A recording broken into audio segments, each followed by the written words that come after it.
Take this one. For more than 50 years, it was a Southern New England institution.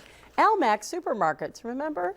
There were 26 of them in Rhode Island and Massachusetts. It was the local grocery store shop until the mid-1980s when it was sold to a California company.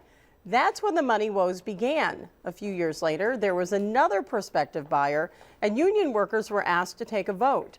Rondella Richardson was a reporter 20 years ago on this day, August 15th, 1994. When they're all done voting, you can come in. Tempers are hot during the final count as union members make their way out for air. Those guys who are trying to raise our family and pay our mortgage are going to be out of work. The anger centers around a new contract proposal put forth by a prospective buyer, Victory Markets of Utica, New York. The problem is that Victory Markets management wants up to 170 full-time Almacs employees to become part-time.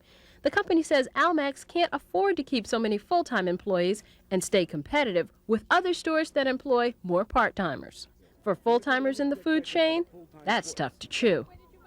I voted against it. Why? Because I think we should all go down together. I voted for the contract, simply because there seems to be no other option. This final vote comes after a year of fearing Almacs would altogether disappear, and after more than 3 hours of pre-voting debate. It's over now, but one comment from the crowd was, this was just a wasted day. In Warwick, Rondella Richardson, Newswatch 10.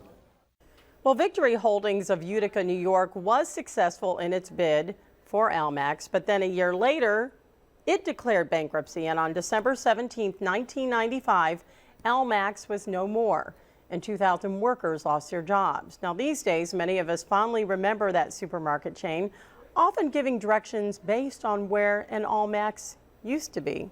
We all do that, right? The reporter on that story that day was Rondella Richardson. She is a TV reporter in Boston. And just